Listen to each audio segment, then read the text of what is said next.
Ұмытылмас сабақ. Әңгімені бастамас бұрын каналға жазылып, лайк басуды ұмытпаңыздар. Бұл оқиға 1980 жылдары Ленинград қаласында болған еді. Васильевский бойында автобуспен келе жатқанбыз. Қасымдағы орындықта отырған балаларға шамасы 6 жаста тынымсыз құтыруда. Анасы оған мән берместен ойсыз жанарымен терезеге қадалып отыр. Балақай қайта-қайта шешесінің киімінен тартқылай қояды. Әйнек сыртынан сұрықсыз аспан мен сұрғылт ағаштар жүзіп өтуде.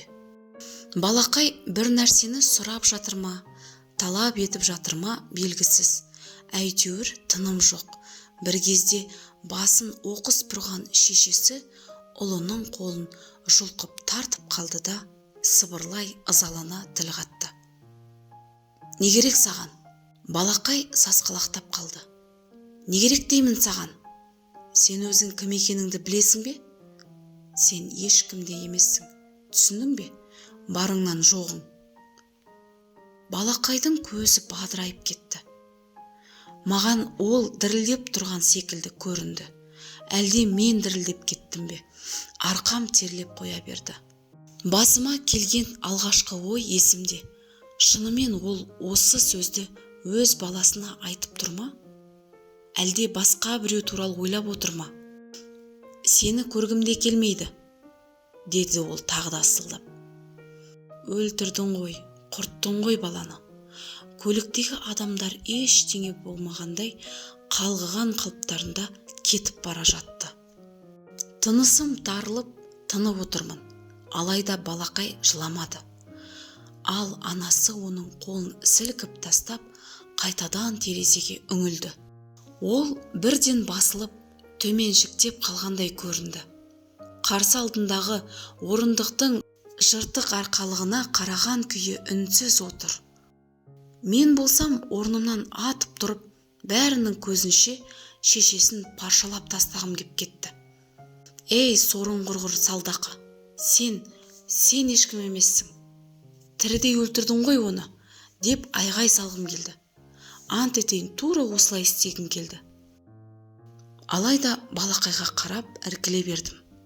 Өзімді тынышталдыру үшін көзімді жұмып, терең тыныстай бастадым. Көзімді ашқанымда кәмпитті көрдім. Бір жас жігіт, сірә студент болар, джинсы шалбарын киіп алған, өңі сондай жылы, бұйрабас жігіт балаға кәмпит ұсынып тұр екен. Баланы иығынан тартып, «Ала ғой» деп күлімсіреп, ол да алды. Жігіт оған бірден екінші кәмпитті ұсынды. Балақай сәл кідіріп барып, оны да алды. Одан ары есіме алсам, көз жасымды әрең тыйып тежеп қалатын ғаламат бір көрініс басталды. Бала кәмпитін бірден жемеді. Анасының жеңінен тартты. Ол бірден бұрыла қоймады. Балақай қайта-қайта тартқылап қоймаған соң ақыры бұрылдау. Баласын соңына дейін таптап, тұқыртып тастағысы келгендей ызбарлана бұрылды. Оған мән бермеген балақай кәмпитті ұсынып қолын созды.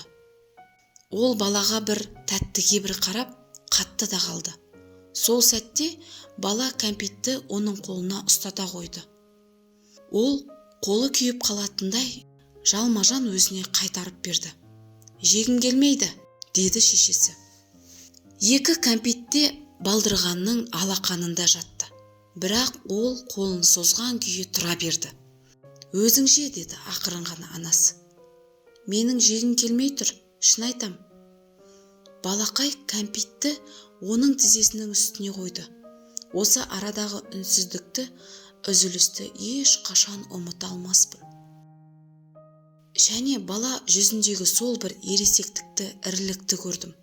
Көз алдымда бірнеше минут ішінде ол баладан жігітке, ал анасы ызаланған, шамданған көкбеттен әдемі жас келіншекке айналып сала берді. Қалай болғанда да мен осылай сезіндім. Шешесі үнсіз отырып қалды. Ұзақ отырды. Сосын ұлына оны бірінші рет көріп тұрғандай таңдана көз салды. Сосын құшақтады құлынын. Балақай да анасын құшағына қысты. Содан кейін кәмпиттің сыртын ашып қайта ұсынды. Анасы тәттіні аузына салғанша өзі де жемеді. Көз алдыңызға елестете алдыңыз ба? Бұл мен үшін тағы бір есеңгіреткен соққы болды. Ей, өзінше әділетті, өзінше мәдениетті болып отырған бейшара. Жаңа ғана мына әйелді кінәлап, паршалап, қайта жасаған келіп еді ғой. Ұрыс пен шатақтан басқа неге қол жеткізе алатын едің? Ал мына балақайды қарашы, қандай ақылды, қандай дана. Ол басқа нәрсемен алды, жеңді. Өзегіңді шымырлатып, жүрегіңді дүрсілдетіп, жасыңды еріксіз лықсытып тұрып реттеді. Ал ана кәмпит берген жігітше, ол да тегіннен тегін 2 кәмпит бермеді ғой. Есімді жиып жан-жағыма қарадым. Көліктің әйнегінің ар жағында шалшық көшемен жаңағы жігіт алыстап бара жатты. Ал ана мен бала бір-біріне еңкейе бастары түйіскен қалпында отыр. Құдай ақы, тура бір жаңа қосылған ғашықтар дерсің. Осы арада жүргізуші мен түсетін аялдаманың атын атады. Шығып бара жатып, балақайдың қолынан сипап өттім. Осы арқылы оған рахмет дедім. Түсінгенін түсінбегенін білмеймін, алайда ол маңызды емес. Мен осы оқиғаны, осы сабақты есімде сақтап қалдым. Сақтауын сақтадым-ау. Санама сіңіріп түсіну үшін арада сан жылдар өтіпті. Иә, нағыз тәрбие деген осы ғой. Ересектің барлығы біле бермейтін тәрбие. Жүрекпен, мейіріммен тәрбиелеу өнегесі. Айғаймен, кінәласумен, ұрсып ұрумен емес, жоқ, тек өнеге әсер етеді екен. Жүректегі махаббат әсер етеді екен. Басқа нәрсе әурешілік. Балақай сол үлгіні көрсетті. Анасына да, маған да, әрі бізді өзгертті. Сол балақай қайда екен? Қайдасың данышпан балақай? Бүгін қандай күйдесің? Бізге қаншалықты керек екеніңді білесің бе сен, а? Сенсіз құрып кетеміз ғой біз.